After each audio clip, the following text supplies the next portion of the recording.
On va prendre Jean chapitre 14. Jean chapitre 14, à partir du verset, à partir du verset 1er. Jean 14, 1. Avant d'entrer dans Jean 14, 1, Proverbe, chapitre 4. Proverbe 4, à partir du verset 20. Proverbe 4, 20. Et ensuite, nous rentrerons dans, voilà. Alors, je lis Proverbe 4 à partir du verset 20. Mon fils, sois attentif à mes paroles, prête l'oreille à mes discours, qu'ils ne s'éloignent pas de tes yeux. Garde-les dans le fond de ton cœur, car c'est la vie pour ceux qui les trouvent, c'est la santé pour tout leur corps. Donc il y a deux choses, il dit, mon fils, prête l'oreille à mes discours, qui ne s'éloignent pas de tes yeux. Mon fils, prête l'oreille à mes discours, qui ne s'éloignent pas de tes yeux. Oreille à mes discours, qui ne s'éloignent pas de tes yeux. Donc il y a deux choses. Il y a, je prête l'oreille, ça ne s'éloigne pas de mes yeux. D'accord? Donc on a là quelqu'un qui entend et quelqu'un qui voit. Quelqu'un qui entend et quelqu'un qui voit. Et ce sont des paroles. D'accord? Donc, quelqu'un qui entend la parole et quelqu'un qui voit la parole. D'accord? Quelqu'un qui entend la parole et quelqu'un qui voit la parole. Et vous savez on a eu à le voir ensemble dans Jean, chapitre 1er, où on voit qu'il est dit, d'accord, de Dieu, qu'il est la parole et tout ce qu'il a fait, il l'a fait par la parole. Que rien de ce qui a été fait n'a été fait sans la parole. D'accord? Donc c'est par la parole qu'il a fait les choses. D'accord? C'est par la parole qu'il a fait. C'est par la parole qu'il a fait. Intégrez ça, c'est par la parole. Depuis, vous avez remarqué qu'on est en train de parler du monde de la parole. On est en train de parler du monde de la parole. Hier, on a quand même pénétré cette parole, l'évangile, comme on sait, la mort de Jésus, l'ensevelissement, la résurrection et l'apparition, c'est la parole. D'accord? C'est la parole. Là, je suis beaucoup en train de parler depuis, là, hier, ça a été quand même particulier dans le sens où on est rentré dans cette parole. D'accord? Mais sinon, on est en train de comprendre un peu cette notion de voir, d'entendre. D'accord? Le sens spirituel de voir, le sens spirituel d'entendre, le sens spirituel de toucher, de manger, etc., etc. Mais on n'a pas eu encore à pénétrer profondément, manger quoi, euh, voir quoi, regarder quoi, entendre quoi, sentir quoi, etc. On dit la parole, la parole, la parole, la parole, mais progressivement, on entrera dans la réalité de cette parole. Alors, ici, Proverbe 4 nous dit, prête l'oreille à mes discours. Prête l'oreille à mes discours qui ne s'éloignent pas de tes yeux. Garde-les dans le fond de ton cœur, car c'est la vie pour ceux qui les trouvent, c'est la santé pour tout leur corps. Moi qui veux la santé, moi qui veux la vie, on dit, prête l'oreille à mes discours, qui ne s'éloignent pas de tes yeux. Ok. Donc, je prête l'oreille à tes discours, ok, qui ne s'éloignent pas de mes yeux, que je les garde dans mon cœur. Ok. Maintenant, je vais avec vous donc dans Jean. Je vais avec vous dans Jean 14 à partir du verset 1er. Jean 14 à partir du verset 1er. Jean 14 à partir du verset 1er. Les paroles de Jésus sont fascinantes. Jean 14 à partir du verset 1er. Que votre cœur ne se trouble point. Croyez en Dieu et croyez en moi. Que votre cœur ne se trouble point. Croyez en Dieu et croyez en moi. Il y a plusieurs demeures dans la maison de mon Père. Si cela n'était pas, je vous l'aurais dit. Je vais vous préparer une place. Et lorsque je m'en serai allé et que je vous aurai préparé une place, je reviendrai et je vous prendrai avec moi, afin que là où je suis, vous y soyez aussi. Vous savez où je vais et vous en savez le chemin. Écoutez attentivement. Il dit, dans la maison de mon Père, il y a plusieurs demeures et je vais vous préparer une place. Lorsque je m'en serai allé, je vais revenir, je vous prendrai avec moi. Et là où je serai, vous serez aussi. Et il dit au verset 4, vous savez où je vais. Il leur dit, vous savez où je vais et vous en savez le chemin. D'accord. on sait où tu vas et on connaît le chemin. Ok. Thomas lui dit, mais Seigneur, nous ne savons pas où tu vas. Comment pouvons-nous en savoir le chemin? Donc Jésus dit, vous savez où je vais et vous en savez le chemin. Donc, ok. Donc Jésus me dit, tu sais où je vais, tu connais le chemin. Thomas lui dit, hein, Seigneur, nous ne savons pas où tu vas. Comment pouvons-nous en savoir le chemin? Donc, Jésus semble dire, tu sais. Thomas dit, je sais pas. Donc, regardez, Jésus dit, tu sais. Thomas dit, je sais pas. J'aimerais maintenant que vous puissiez, à la place de Jésus, mettre l'esprit. Et à la place de Thomas, mettre l'âme. Vous entendez ça? Hein, vous avez à la place de Jésus le Saint-Esprit. Et là, vous avez le Saint-Esprit qui s'adresse à Thomas. Et il dit à Thomas, tu sais où je vais. Tu connais le chemin. Thomas, il dit non, je sais pas où tu vas. Je connais pas le chemin. Et regardez maintenant ce que le Saint-Esprit va dire, ce que Jésus va dire. Je suis le chemin, la vérité et la vie. Je suis le chemin. Donc tout le temps là que tu étais avec moi, tu étais avec le chemin. Ça veut dire que Thomas n'était pas conscient d'avec qui il était. Il était avec le chemin, mais il n'était pas conscient. Vous voyez ce qu'on disait hier? Il ne s'agit pas de t'ajouter quelque chose. Il s'agit d'avoir la révélation de ce que tu as déjà. Thomas est en train de dire ici, Jésus est en train de dire à Thomas, tu connais le chemin, tu sais où je vais. Thomas, il dit, mais non, je ne sais pas. Il dit, mais tu es guéri. Mais non, je ne suis pas guéri. Tu es libre, tu as la liberté. Mais non, je n'ai pas la liberté. Je me vois que je suis captif, je n'ai pas la liberté. Il dit, ah là là, mais je suis ta liberté. Ah, dans mon imagination, j'avais pas cette forme-là. Normalement, un chemin, c'est un endroit où on marche. Toi, tu es le chemin. Voilà, vous voyez? Une inconscience de ce qu'ils avaient.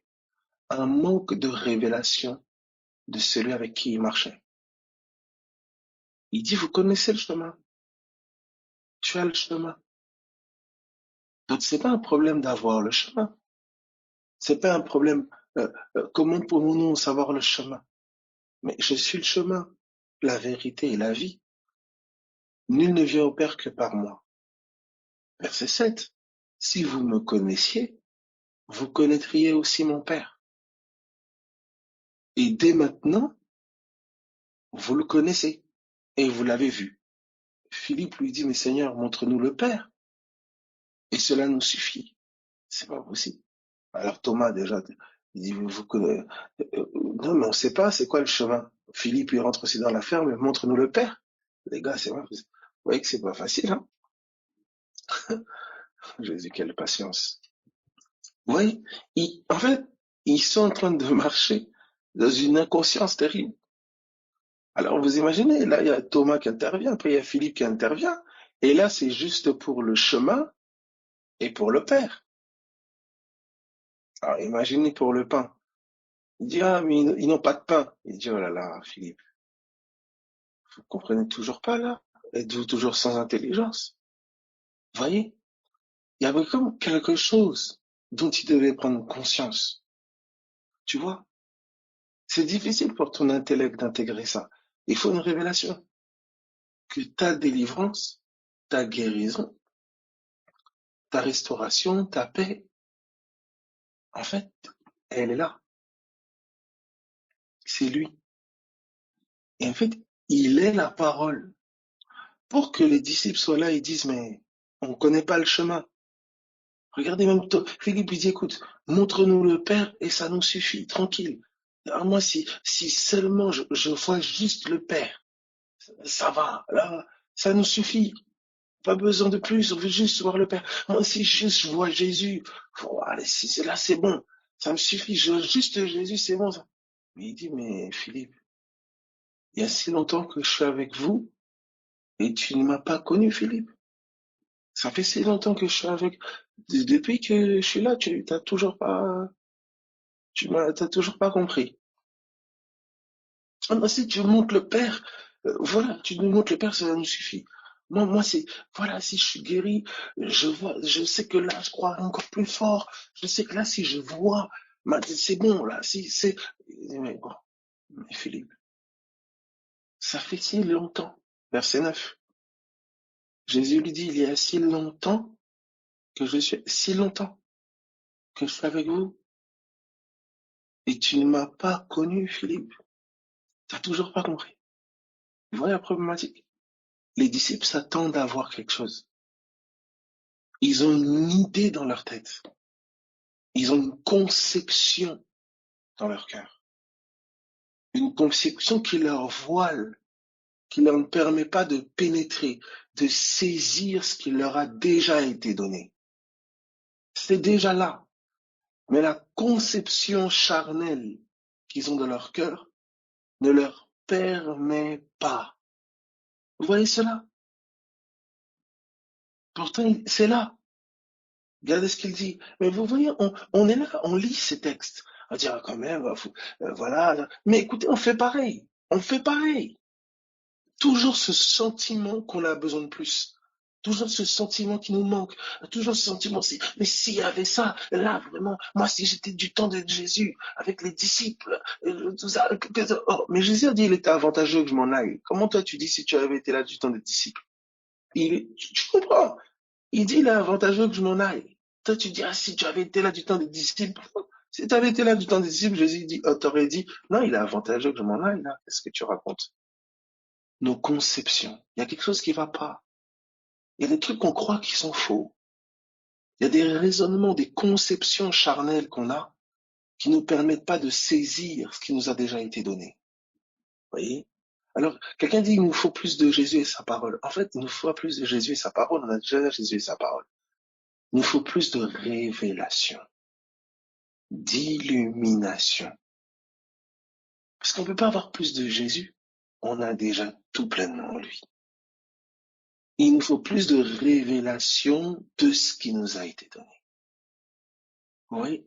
Et qui nous a été envoyé pour ça? Pour nous, pour nous faire connaître ce qui nous a déjà été donné. C'est le Saint-Esprit. Donc tu vois comment ta mentalité doit commencer à intégrer ça. Ok, en fait, je suis libre en fait. Les trucs là, ça m'oppresse et tout ça, mais en vérité, je suis libre. J'ai la liberté. Saint-Esprit, illumine maintenant mon entendement. Dévoile-moi cette liberté. Parce que je l'ai. Je ne peux plus maintenant parler comme un captif. Je ne peux pas nier la vérité. Il me dit, je suis le chemin, moi je dis, je suis perdu. Je ne sais pas quel chemin emprunter. Mais non, ok. Non, non. J'ai le sentiment d'être perdu. Mais je sais que j'ai le chemin. J'ai le sentiment d'être perdu. Mais je sais que tu es mon chemin. Alléluia. Ma bouche ne commence plus à parler depuis mon ressenti. Ma bouche commence à parler depuis, alléluia, Christ. J'ai choisi la vérité. Regardez ce qu'il dit ici. Alléluia. Alléluia. Regardez ce qu'il dit ici. Donc nous reprenons verset 4. Vous savez où je vais, vous en savez le chemin. Vous savez où je vais, vous en savez le chemin. Première réponse, Thomas. Thomas lui dit, mais Seigneur, nous ne savons pas, nous savons où tu vas. Comment pouvons-nous en savoir le chemin? Nous ne savons où tu vas. Comment pouvons-nous en savoir le chemin? Jésus lui dit, mais je suis le chemin, la vérité et la vie, Thomas. Depuis que je suis avec toi là-bas, je suis le chemin, tu es avec le chemin. Ah bon? Ah. Mais non, mais Jésus, moi je croyais que c'était une route. Tu sais, une route. Je dis, arrête Thomas, arrête. Je suis le chemin. Tu vois?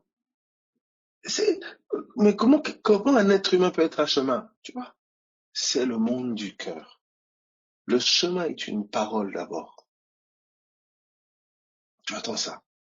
N'oubliez pas, Jésus, c'est le Christ qui parle. Quand le Christ dit je suis le chemin, la vérité et la vie.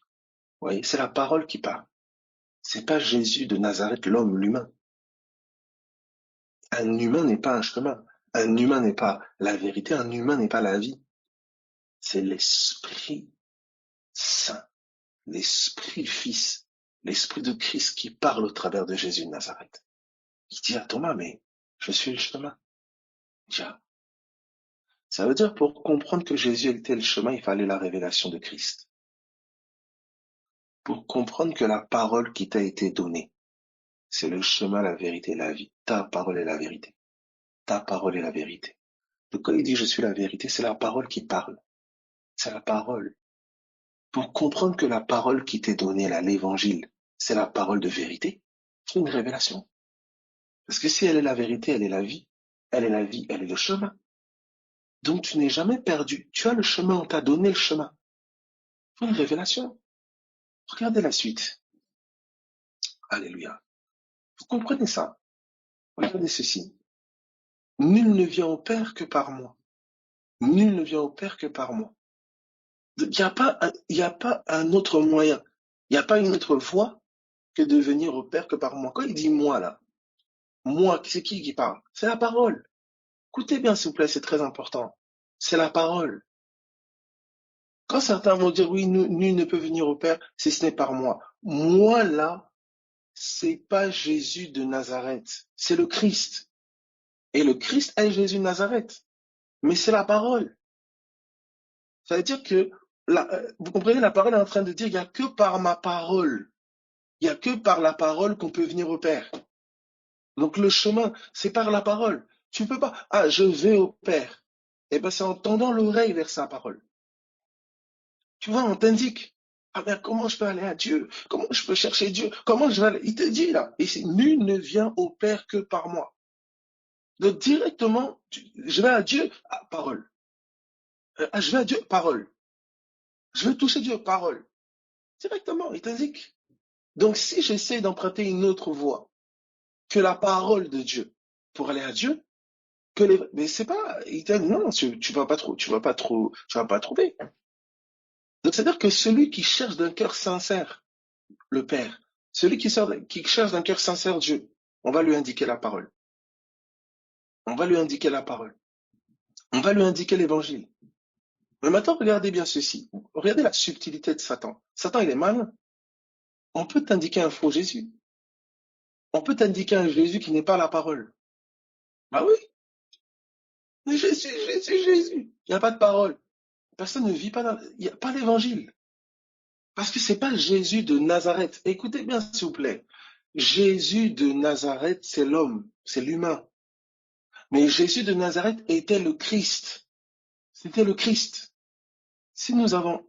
Regardez, Abel, est-ce que tu me ferais préciser cette chose-là? Regardez ceci. Nous allons ensemble dans 2 Corinthiens. D'accord? 2 Corinthiens. 2 Corinthiens à partir du chapitre 5. 2 Corinthiens 5 à partir du verset... Tac, tac, tac. Voilà. 16. 2 Corinthiens 5, 16. Même, je prends le verset 14 même. Verset 14. 2 Corinthiens 5, 14. C'est très important. Jésus de Nazareth, il était le oint, le Christ. C'est-à-dire, le Christ a porté un corps de chair qui s'appelle Jésus de Nazareth. La révélation, c'est que Jésus de Nazareth était le Christ, le oint. C'est l'onction, c'est le oint. Pour ça, à un moment, Jésus de Nazareth, il dit, il est avantageux que je m'en aille. Comme ça, je vous enverrai l'onction. Je vais vous envoyer le Saint-Esprit. Ça, je vais vous envoyer celui qui fait de moi le oint. Regardez ce qu'il dit ici. Verset 16. Ainsi, dès maintenant, nous ne connaissons personne selon la chair. Et si nous avons connu Christ selon la chair, donc Jésus de Nazareth, maintenant nous ne le connaissons plus de cette manière. Et si nous avons connu Christ selon la chair, maintenant, nous ne le connaissons plus de cette manière. Vous entendez ça? On ne le connaît plus selon la chair maintenant. On le connaît selon l'esprit. On connaît le Christ. On connaît la parole vivante. Vous voyez? C'est le même exemple que je vous avais donné avec la femme à la paire de sang. Elle a touché le Christ. Et Jésus dit, mais quelqu'un m'a touché. Les disciples disent, mais il y a plein de gens qui te touchent. Oui, parce que les disciples étaient toujours dans cette confusion. Jésus de Nazareth et le Christ. Qui dit donc je suis? Ah, mais tu es un prophète, tu es un prophète. Oh, Pierre par révélation. Oui, tu es le Fils du Dieu, tu es le Christ. Il dit, oui, oui, Pierre, c'est bien. Tu as compris. Vous voyez? Toujours ce décalage. Et c'est pareil avec toi. Il y a toi et il y a l'onction, le Christ en toi. Tu vois? Il y a toi, il y a la parole, il y a le Christ en toi. C'est pour ça que tu es chrétien. Alors regardez, on retourne dans Jean. Est-ce que ça va? Voilà. Alors regardez ça. Donc maintenant, c'est ce que je dis, c'est que Christ, le oint, l'onction, c'est la parole. Donc quand Jésus est en train de parler, tu verras, des fois, ça peut t'arriver. Quand par exemple, tu te mets à parler à quelqu'un, tu exhortes quelqu'un, tu t'es étonné de ce qui sort de toi. Ou des fois, tu vois, il y a quelqu'un d'autre qui est là. Des fois, tu vas faire des rêves, tu vas recevoir des choses, des impressions. Il y a quelqu'un d'autre. C'est Christ. Alors qu'il vient dit, si Christ est en nous, on devrait toujours être bien.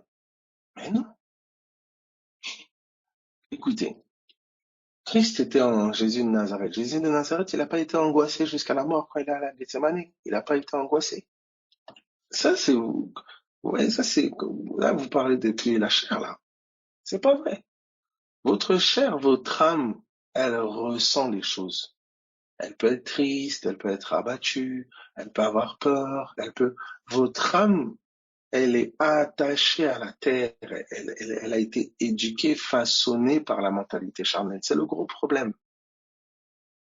Votre esprit, Christ, hein, dans votre esprit, il n'est pas émotion, premièrement. Il ne se sent pas, il se sait. Ils n'ont pas senti que Jésus était le chemin. Essayez un peu essayez un peu de vous poser, d'écouter. Essayez d'écouter. Il y a un homme qui se tient devant vous, il vous dit, je suis le chemin. Ne vous mettez pas dans votre tête, oui, c'est métaphorique, c'est une image. Non, les gars là, c'était des pêcheurs de poissons. Ils n'avaient pas le temps pour des philosophies. C'était des hommes sans instruction. Ils n'avaient pas le temps de philosophie, oui, c'est le chemin, ses cheveux, sa chevelure et le chemin. Ils n'étaient pas là-bas. Les gars, c'était des gars qui pêchaient du poisson. Vous comprenez, c'était pas des philosophes. Jésus leur dit, je suis le chemin, la vérité et la vie. Les gars sont arrêtés, ils ont dit, ah, ils sont buggés. Ils ont buggé. Qu'est-ce qu'ils racontent? Se trouve, entre eux, ils étaient là en train de s'asseoir. Ils disent, tu trouves pas que le maître, il fait des trucs bizarres? Entre eux, ils devaient se dire des fois, tu trouves pas que des fois, il dit, t'as pas vu quand il a parlé au figuier, là? Ah, je sais pas, frère, est-ce que t'es sûr qu'il est saint d'esprit? Regarde bien un peu dans le livre d'Ésaïe, si c'est bien lui. Ils ont tué, hein, vous voyez? Mais qu'est-ce qui se passait? Il y avait des manifestations qui faisaient que, quand même, t'as vu le figuier auquel il a parlé, il a séché. T'as vu comme, vous voyez? Parce que il grandissait dans la révélation. Il découvrait. Comme tu dois découvrir aussi celui qui vit en toi. Tu dois découvrir les effets de la parole vivante. Si déjà tu sais même pas ce qu'est la parole. Vous voyez? En fait, en devenant disciples, ils ont décidé de suivre Jésus. Toi, suivre, c'est prêter l'oreille. Tu as décidé de prêter l'oreille aux paroles du Christ et de ce qu'il a fait. Donc quand tu commences à prêter l'oreille à l'œuvre de Christ et ce qu'il a fait, tu suis quelqu'un. Tu es maintenant en train de... Tu comprends? Pour toi, aujourd'hui, elle est où la chose?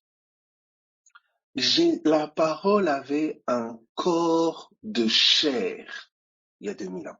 Ce corps de chair, c'était Jésus de Nazareth.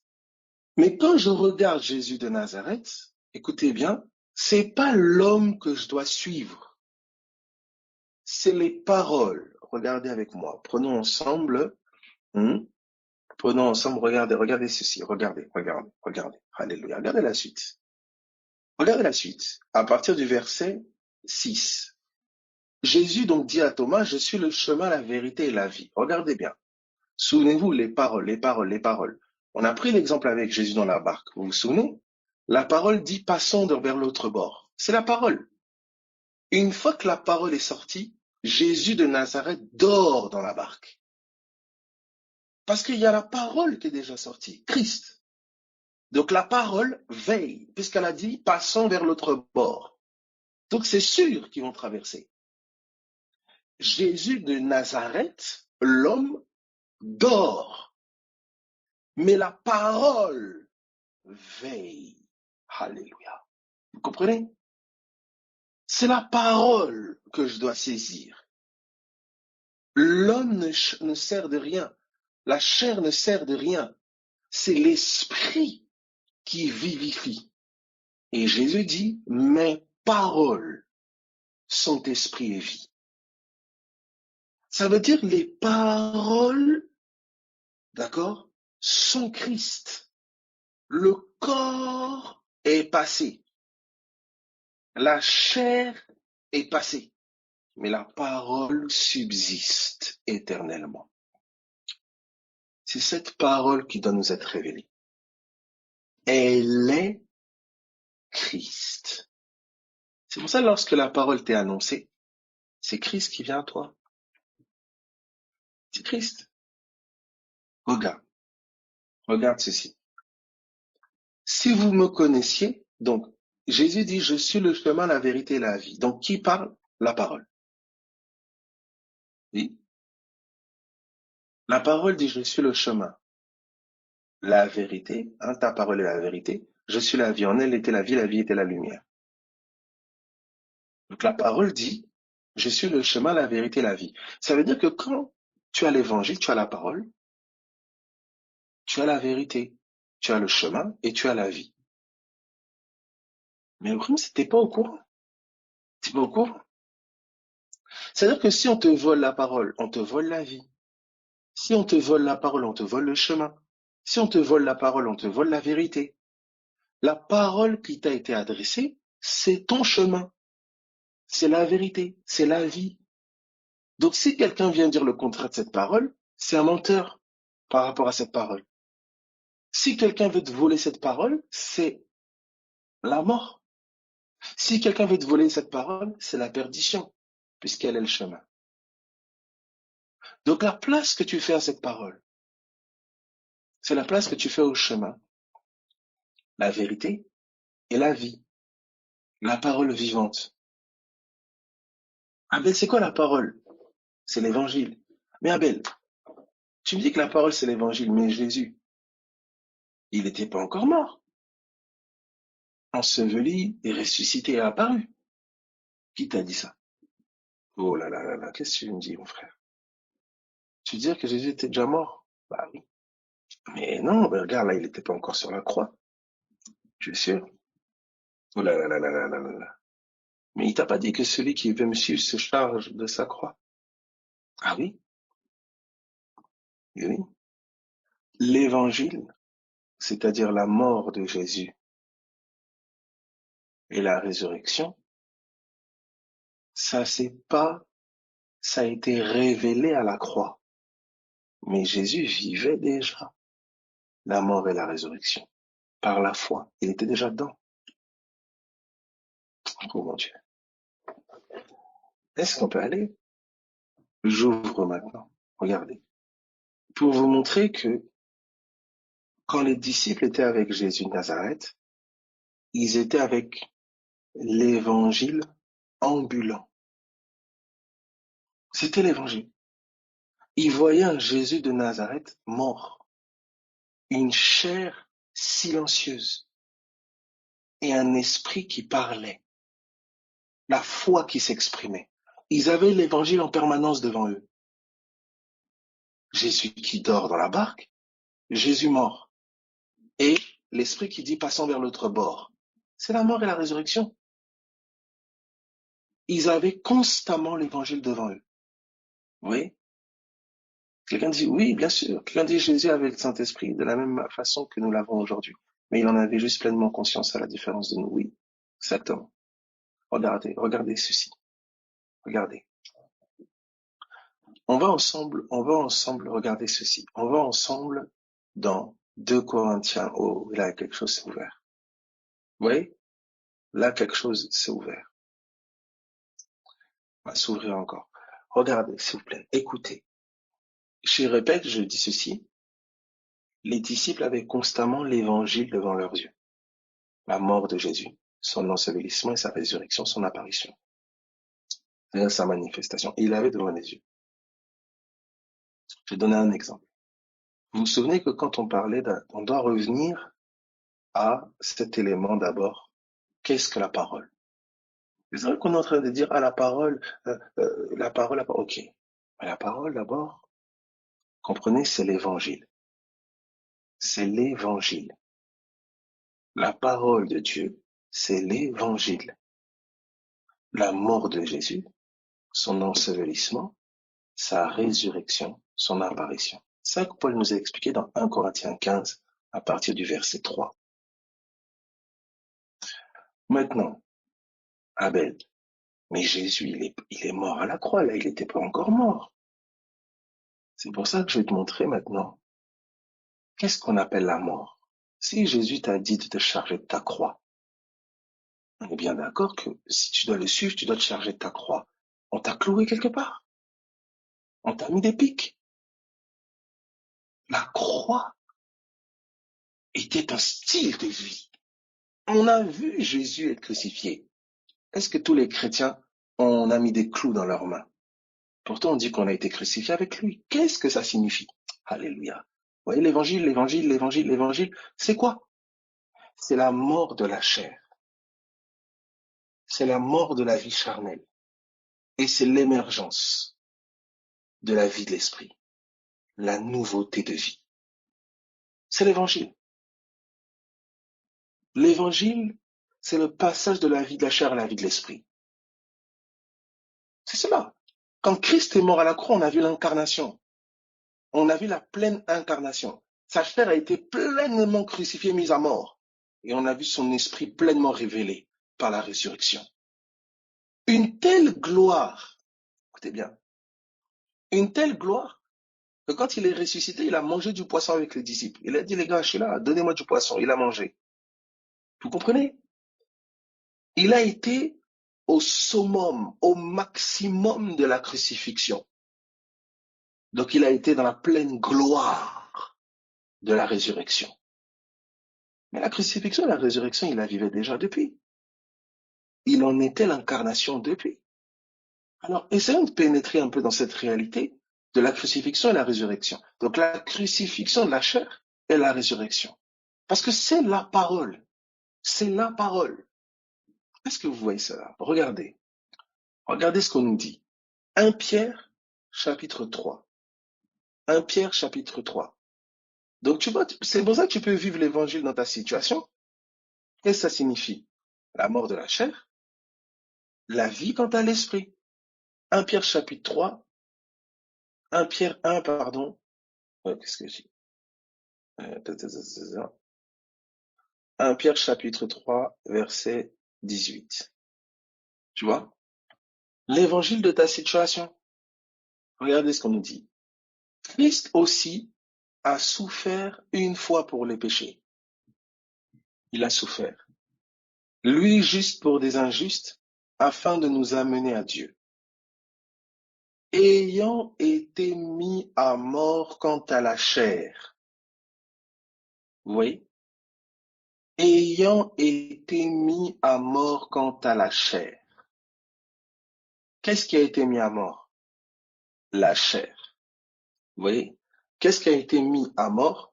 C'est la chair. C'est pas l'esprit. C'est la chair qui a été mise à mort.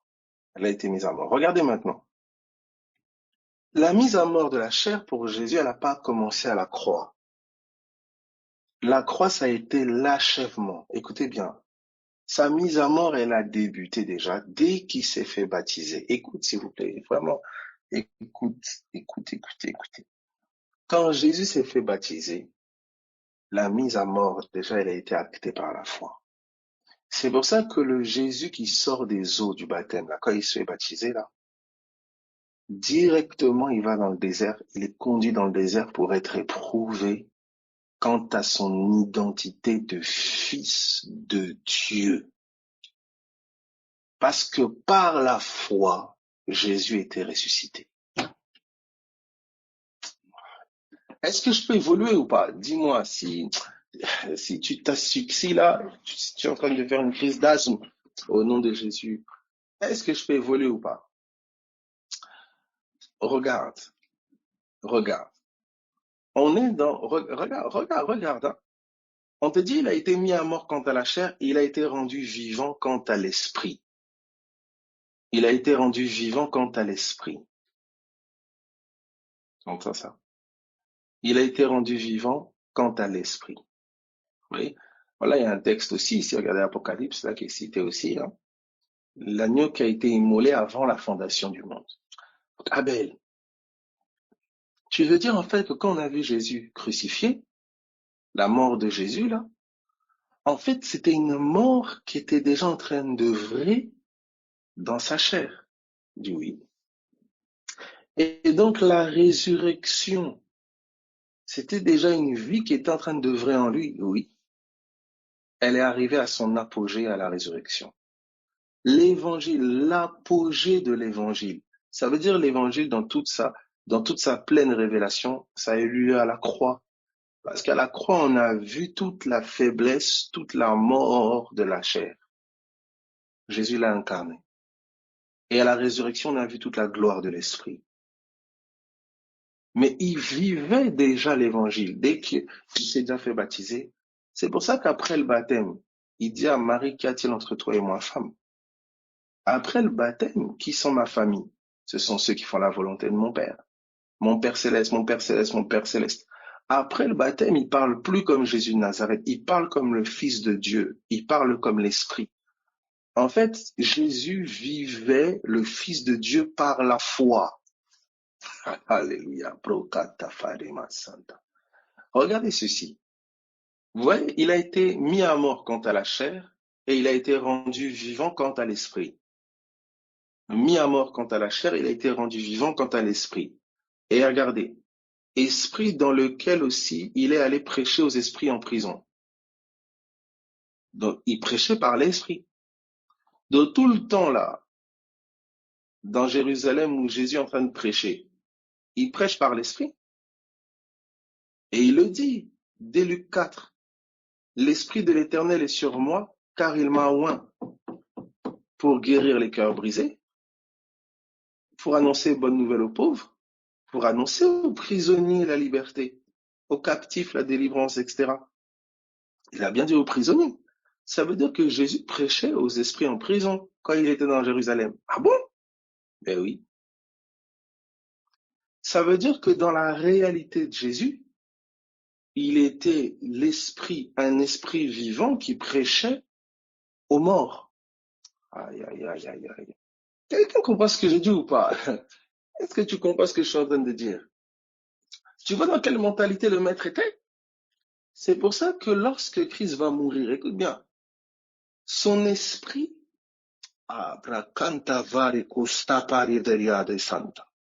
est allé jusque dans le séjour des morts. Mais en fait, en réalité, il vivait déjà par l'esprit. Voilà pourquoi il a pu même ramener Lazare. Il était déjà dans cette dimension-là par la foi. Aïe, aïe, aïe, aïe, aïe. Aïe, aïe, aïe, aïe, aïe, aïe. Tu vois? Donc Jésus vivait déjà comme un mort, vivant, par l'esprit. Il vivait déjà comme un mort dans la chair, vivant par l'esprit. Je donne encore des éléments ici. Vous voyez, c'est en cela qu'on dit par la foi. Par la foi, il était déjà mort quant à la chair. Et par la foi, il était déjà vivant quant à l'esprit. En fait, la foi t'a amené à la fin du film de la chair. La foi t'a déjà amené à la tombe de ta chair. Et elle t'a déjà amené à la résurrection quant à ton esprit. C'est pour ça que quand tu vas mourir, alléluia, pour, oh, la bracanta ferib. Ça va être la pleine révélation. Si tu vis déjà l'évangile, oh, Sarah Kantara va shekete. C'est pas notre monde ici. Oh, bravarima soteriba. C'est pas notre monde. Nous sommes du monde de l'esprit. C'est pour ça que l'esprit, ouais, le Saint-Esprit te parle depuis la réalité de l'esprit. Tu comprends ça? Parce que c'est ta vraie réalité. Si quelqu'un est en Christ, il est une nouvelle création. Dans le monde de l'esprit, c'est quoi la maladie? C'est quoi l'incroyant? C'est quoi une ville? C'est quoi un pays? C'est quoi? Tu comprends? C'est pas comme la chair. Le monde de l'esprit, c'est le monde de la parole. C'est le monde des messagers. C'est le monde des anges, le monde des démons, le monde des esprits, le monde des vies. Tu comprends? Ils vivaient dans cette réalité-là. Donc, vous voyez, esprit, il prêchait aux esprits en prison. Ah bon, il prêchait à deux? Ah oui, oui. Mais c'est quoi un prisonnier dans l'esprit? C'est un aveugle. Quand Dieu dit à Paul, je t'envoie pour leur ouvrir les yeux, il envoie l'esprit. Oh là là, la brasso varama chantaribosité. Écoutez bien, Dieu s'est adressé à l'esprit du fils qui était en Paul, afin qu'il aille prêcher aux esprits en prison. Mais oui. Ça veut dire, ça implique que Paul était vivant. Quant à l'esprit. Voilà pourquoi il dit, Dieu que je sers en mon esprit. Vous comprenez pourquoi il dit, nous sommes ressuscités ensemble? Tu vois maintenant comment Satan t'embrouille? Tu vois la confusion, il essaie de te faire quoi? Tu vois? Tu vis une vie d'en bas, seulement en bas, mentalité seulement d'en bas, oh ma choucroute, mon chouchou, tout ça en bas, argent, en bas, en bas, en bas, en bas, en bas, en bas. Au nom de Jésus-Christ de Nazareth, que tu t'élèves. Tu vois ça? Regarde maintenant, regarde. Regarde notre exemple. Il dit, ok, je regarde un peu la chair ici de Jésus. Donc quand je regarde la chair de Jésus, Abel, tu veux dire que je vois une chair crucifiée? Oui. Je vois la vie d'un mort. Ah, d'un mort quant à la chair. C'est pour ça que quand il marque dans la barque, il parle. Après, sa chair est posée, Toréador. Oui. Parce qu'il a dit la chair ne sert de rien. Pourquoi la chair ne sert de rien? Mais elle est morte. Ah, c'est l'esprit qui vivifie. Mais oui, rendu vivant quant à l'esprit. Donc il dit mes paroles sont esprit et vie. Donc la résurrection, il parle les paroles. Ah! Donc la vie de résurrection est dans les paroles. Ok, ok, ok. Écoute, donc résurrection rendu vivant quant à la parole. Mes paroles sont vivifiées. Ah, oh Seigneur. Alors regardez ceci. Donc tu veux dire que les œuvres de la chair là, mais en fait c'est comme si vivent selon la chair. Alors qu'en la vérité, ma foi, c'est que la chair elle est morte. C'est pour ça que j'apprends à vivre par la parole. J'apprends à vivre par les déclarations de foi. En fait, j'apprends à vivre la vie de résurrection. Parce que c'est ma vie. C'est l'évangile. C'est la parole de vérité. Ma chair a été crucifiée. Je ne vis plus par le sang. Je vis par l'esprit. Je vis par les déclarations de Dieu. Je vis par le Christ. Je vis par le ressuscité. Ah, ok. Ok. Regarde ceci. Essayons d'aller dans cet évangile encore plus pratique. 2 Corinthiens 13, à partir du verset 4. 2 Corinthiens 13, 4. 2 Corinthiens 13, 4. On va attacher ici une vérité. Tu vois, là, tu es en train d'entendre l'évangile. Maintenant, c'est la parole. Cela, maintenant, on te dit dans l'oreille. Voilà, là, il faut manger. Là. Donc, ouvre bien la bouche. Ah, voilà. Voilà. Les choses qu'il faut que tu dois entendre. Regarde ce qu'il dit, regarde. Regardez ceci. Verset 4. 2 Corinthiens 13, 4. Car il a été crucifié à cause de sa faiblesse. On a vu ensemble, il a été mis à mort quant à quoi? qu'est-ce qui a été crucifié? C'est ça? C'est ça quoi? Sa chair. Voilà, je sais que tu l'as dit, je le crois par la foi. Hein? Comme tu ne peux pas forcément écrire ou quoi, mais je crois que tu l'as dit au nom de Jésus. Donc, il a été mis à mort quant à la chair. Donc, quand il dit ici, car il a été crucifié à cause de sa faiblesse. Donc, c'est la faiblesse de quoi? De la chair. Tu entends ça? Ta chair faible est la cause de la crucifixion. Donc, à chaque fois que ta chair est dans une position de faiblesse, égale croix. Oh, brasa, varema, shata, kasanta. Aïe, aïe, aïe, aïe. Tu comprends ça? Est-ce que tu comprends? Je répète. À chaque fois que ta chair est dans une position de faiblesse égale croix. Oui. Or, elle n'aime pas ça. Ah oui. Tu vois, l'évangile de la croix, c'est l'évangile de la faiblesse de la chair. L'évangile de l'incapacité de la chair. Je veux rien savoir d'autre parmi vous que Christ et Christ crucifié. Moi-même, j'étais dans un état de faiblesse. Oh là là. L'évangile ne vient pas rendre ta chair forte. Non, non, non, non.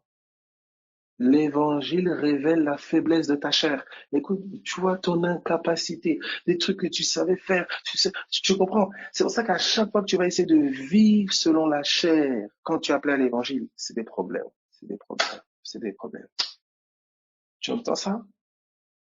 Donc, c'est pour ça que Jésus n'a pas de gêne, il dit, je peux rien faire par moi-même. Et oui, je peux rien faire par moi-même, je ne sais pas dire quelque chose de moi-même, les œuvres que je fais, c'est pas moi. Vous comprenez?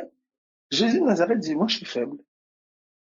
Il n'est pas dérangé de ça, il n'est pas frustré, il ne fait pas une crise comme toi, déprime, etc. Je peux rien faire, non. Parce qu'il a compris que c'est normal. Il a compris que c'est normal. Ce qui n'est pas normal, c'est mon indépendance vis-à-vis de l'esprit. Mais comme je peux rien, c'est pour ça que je m'appuie sur l'esprit.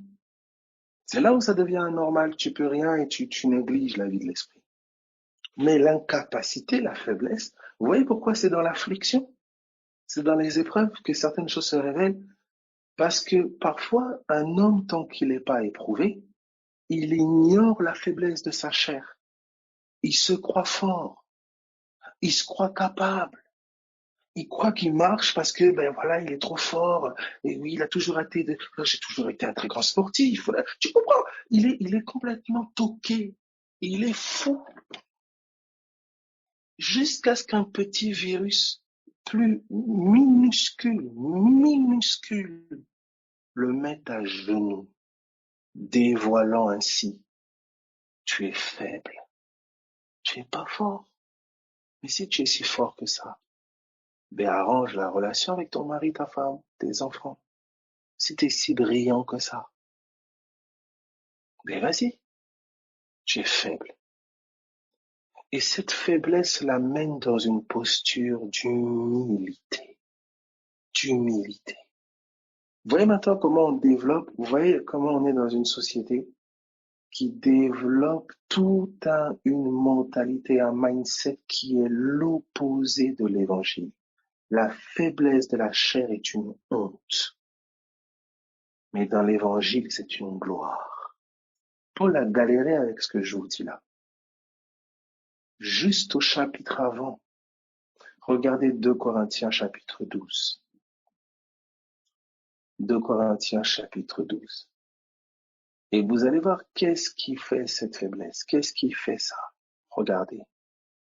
2 Corinthiens chapitre 12, à partir du verset 8. À partir même du verset 7. L'orgueil est lié à la force de la chair, ou au semblant de force, je dirais. Vous voyez? Et regardez ce qui est dit. Et pour que je ne sois pas enflé d'orgueil, verset 7, pour que je ne sois pas enflé d'orgueil, quand vous allez dans les traductions, c'est pas littéralement comme ça que c'est traduit. c'est afin qu'on ne m'élève pas. D'accord? Donc, bref, je ne vais pas rentrer, hein, mais c'est à la voix passive. Hein, le mot élevé, c'est à la voix passive. Vous pouvez regarder enflé d'orgueil. Vous allez voir que c'est lui qui subit l'action d'être élevé. Déjà, c'est pas orgueil, la traduction littérale, c'est élevé. Élevé. Et le temps du verbe, c'est à la voix passive. Ça veut dire c'est lui qui subit l'action. C'est pas lui qui l'a fait. Donc, on traduirait bien là plutôt afin qu'on ne m'élève pas à cause de l'excellence de ses révélations. Vous voyez? Parce qu'il a reçu des révélations spirituelles profondes. Et afin qu'on ne l'élève pas, il m'a été mis une écharde dans la chair, un ange de Satan, un messager de Satan qui me donne coup sur coup, qui m'empêche de m'élever. Oui. Et vous voyez que charnellement, écoutez bien, s'il vous plaît, c'est quelque chose ici. C'est quelque chose. Il voyait que charnellement, vous voyez, il était affaibli par un messager de Satan.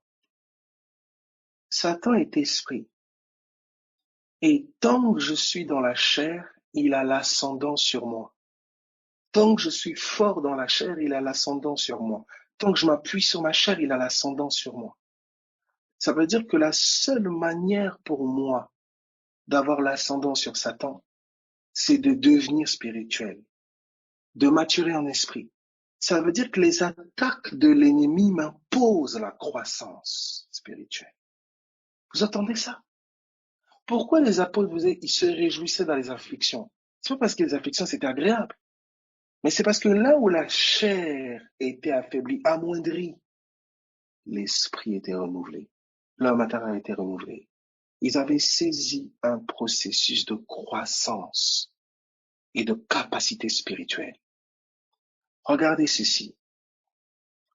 Il dit, 3 fois j'ai prié le Seigneur de l'éloigner de moi. Et il m'a dit, ma grâce est suffisante. Ma grâce est suffisante. T'as pas besoin de plus. Il priait, éloigne-le de moi. Délivre-moi. Il dit, ma grâce est suffisante. En fait, tu as déjà la liberté. Ma grâce est suffisante. Mais écoute-moi bien. Il dit, car ma puissance, ma capacité s'accomplit dans la faiblesse, sous-entendu, de ta chair.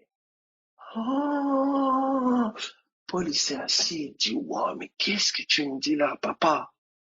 Donc là où l'ennemi est en train de m'affaiblir dans la chair, de m'accabler dans la chair, il y a un mystère caché là. Oui, mon fils, ma fille. Donc c'est pas sur lui que je dois me focaliser, sur ce qu'il fait, mais c'est sur le mystère que toi tu veux me révéler. Oui, mon fils. Il dit, quand le monsieur a compris, il dit, ah, je me glorifierai donc bien plus volontiers de mes faiblesses. Il a compris. Il a arrêté de prier, éloigne-le de moi, éloigne-le de moi. Il a arrêté, il a compris. Mais en fait, c'est pas lui le problème. C'est mon ignorance de ma vie de l'esprit. Aussi longtemps que l'héritier est enfant, c'est-à-dire qu'il est charnel, il ne diffère en rien d'un esclave, bien qu'il soit le maître de tout. Je suis le maître de tout en esprit. Je règne en esprit. Mais aussi longtemps que je suis charnel, aussi longtemps que l'héritier, je suis héritier, co-héritier avec Christ, aussi longtemps qu'il est enfant. Vous êtes charnel, Paul dit aux Corinthiens, vous êtes des enfants en Christ. Donc aussi longtemps que l'héritier est charnel, il diffère en rien d'un esclave. Les amis, il y a trop de... Les amis, il n'y a pas d'exemple pratique, il faut avoir la révélation, les amis. Parce qu'un exemple pratique, tu vas figer dans le temps. Tu vas penser que ça veut dire que quand il y a systématiquement ça, c'est comme ça. Non, il faut avoir la révélation. Il faut avoir la révélation de l'évangile. Il faut discerner l'évangile de ta situation. Il faut discerner l'évangile de ta situation. C'est pour ça que c'est le Saint-Esprit. Là, et vous allez voir, qu'est-ce qu'on demande aux faibles? Veillez, priez. Il n'y a pas une technique là. Commencer à dire, ah, quand je suis faible. Non. Il n'y a que la voix de la prière qui peut me révéler l'évangile.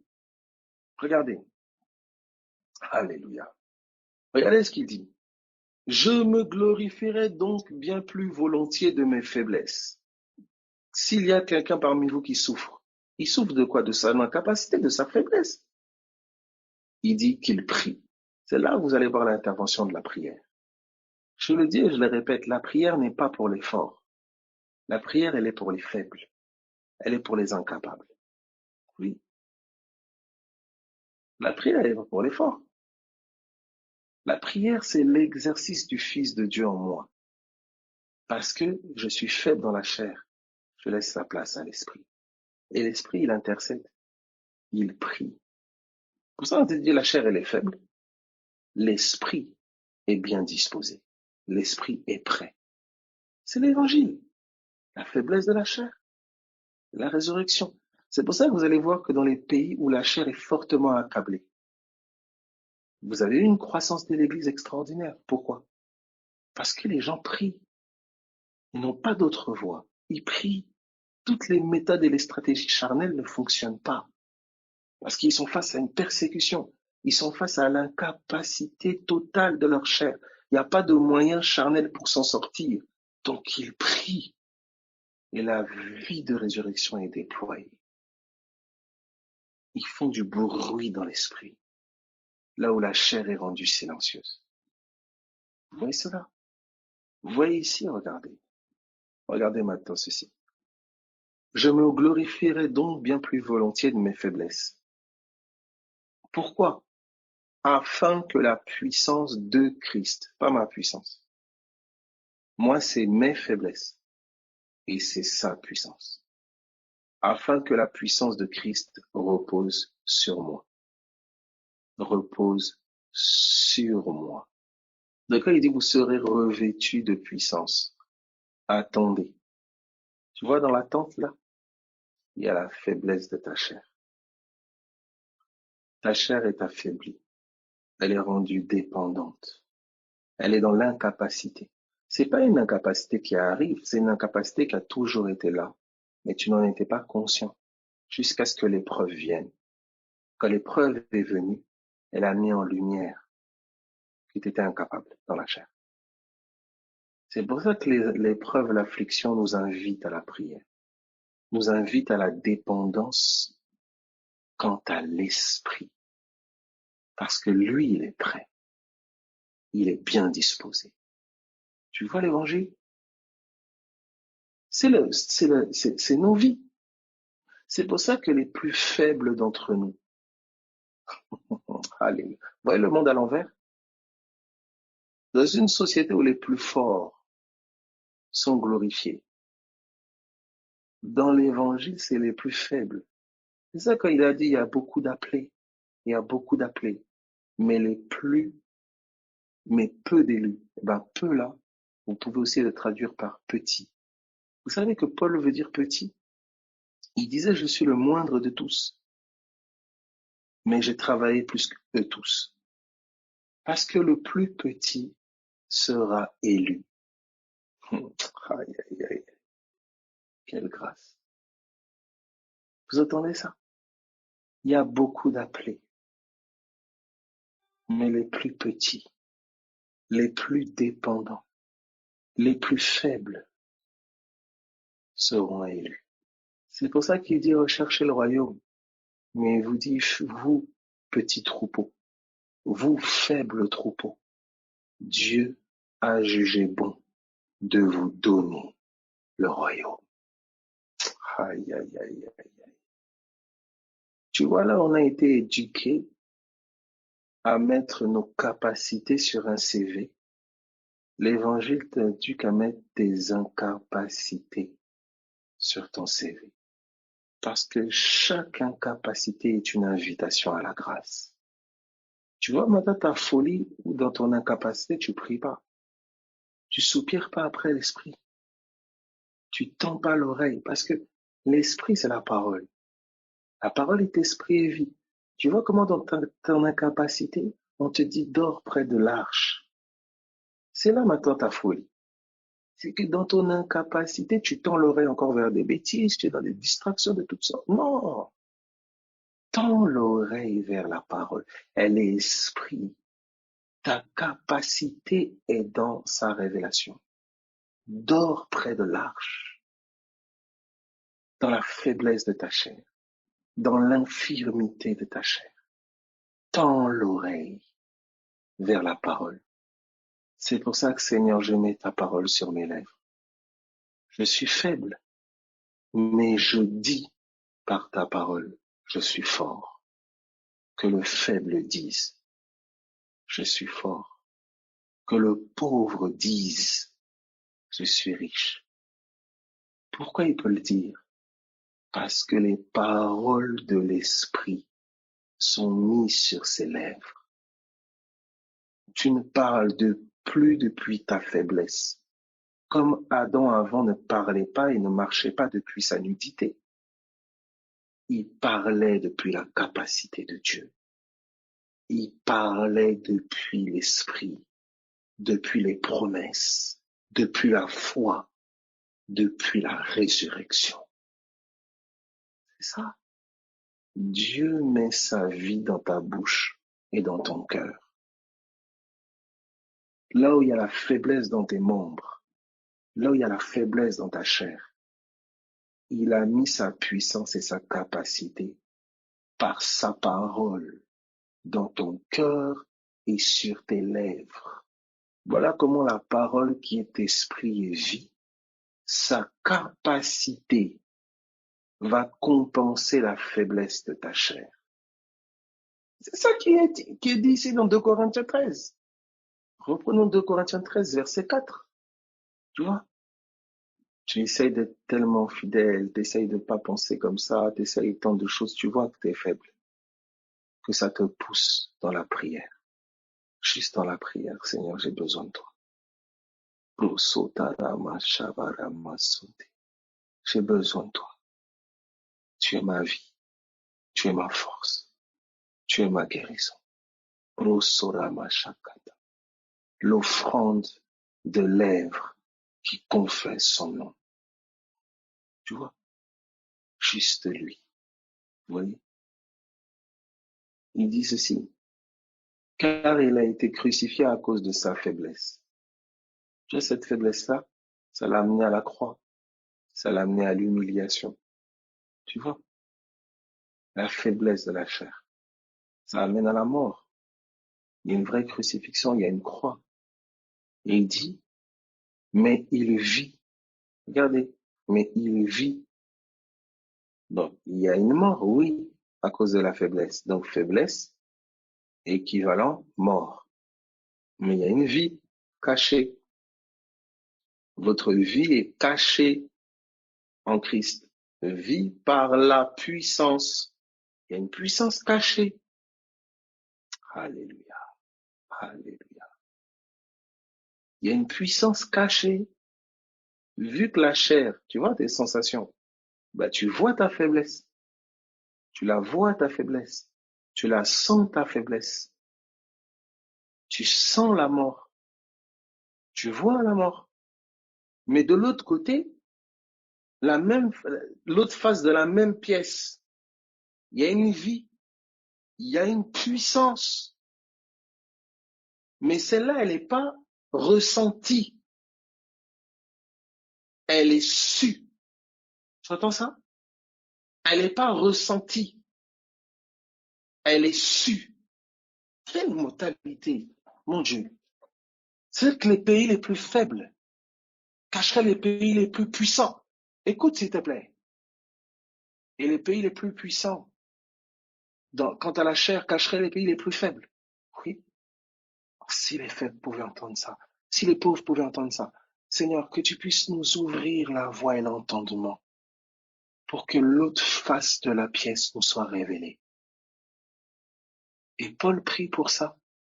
Je prie que Dieu illumine les yeux de votre cœur afin que vous puissiez voir l'infinie grandeur de sa puissance qui agit envers nous qui croyons. Il y a une puissance redoutable, cachée dans tes moments les plus faibles. La révélation était telle chez ces femmes de Hébreux 11 qu'elles refusèrent la délivrance.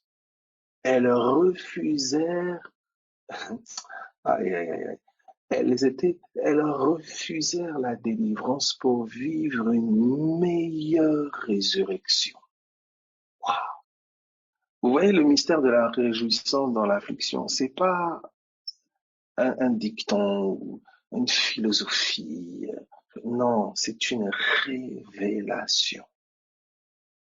C'est une révélation. Il y a deux faces à la même pièce. Il y a une couronne d'épines et il y a une couronne de gloire. Il y a du vin aigre et il y a du vin doux. Alléluia. Alléluia. Est-ce que ça va? Tu vois, tu as besoin, nous avons besoin d'une illumination dans nos situations. On a besoin de révélation de qui il est. On n'a pas besoin qu'on nous enfonce encore dans des trucs de la chair, dans des liens d'âme, dans des trucs du sang et tout ça. C'est des trucs du séjour des morts. On a besoin de s'affermir dans les choses d'en haut, de mûrir quant à notre foi dans les choses d'en haut. Vous voyez là? La puissance d'en haut. C'est ça ici. La vie d'en haut. Votre vie est cachée en Christ. Il y a une puissance qui est associée à cette vie. Mais en bas, là où vous voyez et vous sentez, c'est la faiblesse d'en bas. C'est la faiblesse de la chair. C'est pour ça que, alléluia, la puissance d'en haut va confondre les forts de ce monde, les sages de ce monde. Vous allez voir. Plus la chair va monter en capacité, et plus il va y avoir une distinction qui va se faire. Il y a des gens qui vont faiblir en capacité charnelle. Les prix vont monter, beaucoup de choses. Il y aura des forts qui vont se distinguer. Mais il y aura des faibles qui vont être laissés sur le côté. Des pays qui vont pas suivre. La faiblesse de certaines chairs va arriver à son apogée. Mais ce ne sera que l'annonce et la révélation d'une puissance de l'esprit qui va arriver à son apogée.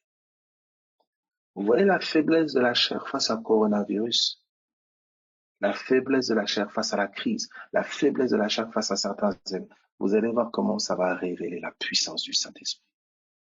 Si seulement l'évangile peut être prêché. Parce que le Dieu de ce siècle obscurcit l'entendement des gens afin qu'ils ne voient pas briller la splendeur de l'évangile de Christ. Est-ce que vous voyez cela? Alors regardez ce qu'il dit pour terminer. Car il a été crucifié à cause de sa faiblesse, mais il vit par la puissance de Dieu. Nous aussi, vous voyez maintenant Paul comment il s'identifie? Nous sommes faibles en lui. Nous aussi, nous sommes faibles en lui. Il dit pas nous serons, nous avons été. Non, nous sommes. Mais nous vivrons. Mais nous vivrons avec lui. Comment? Par la capacité, par la puissance de Dieu pour agir envers vous. La mort agit en moi. La vie agit en vous. Pour agir envers vous. C'est pas une puissance pour agir envers moi. Ça veut dire que toi qui es faible, tu es la plus graciée et le plus gracié pour le salut des autres. Aïe, aïe. C'est pour ça que je dis au nom de Jésus-Christ, tu vas voir une dimension du don, une dimension de l'esprit prendre forme en toi qui va être salutaire pour beaucoup dans ta faiblesse et dans ton incapacité. Tu es un instrument glorieux de salut pour beaucoup. Tu ne le vois pas encore, mais l'évangile va être révélé de plus en plus. Alléluia. Soyez fortifiés, mes amis. Bonne matinée. Est-ce qu'on m'entend? Gloire à Jésus. Est-ce qu'on m'entend? Alléluia.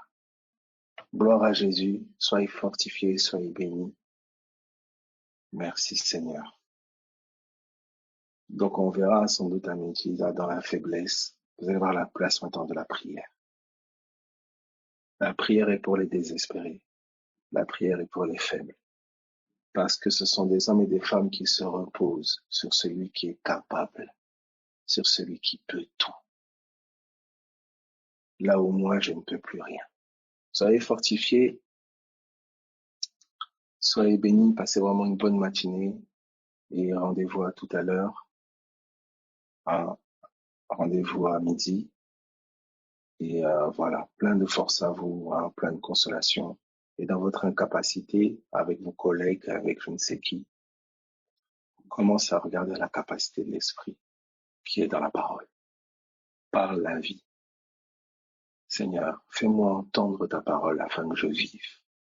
Donne-moi ton regard pour mon collègue, pour le travail. Donne-moi ton regard pour ma famille. Parle et je vivrai. Parce que sans parole, je suis dans l'incapacité de ma chair. Mais parle et je vivrai. Parle et je parlerai comme toi. Parle et je penserai comme toi. Parle et je vivrai de ta vie. Alléluia. Soyez fortifiés, hein. À tout à l'heure, à midi. Voilà, soyez bénis en tout cas la famille. Vraiment, votre présence est un encouragement profond. Hein, vraiment, soyez fortifiés. Que le Seigneur fasse toujours plus encore, plus encore. Allez, bon courage. À tout à l'heure. Amen, amen.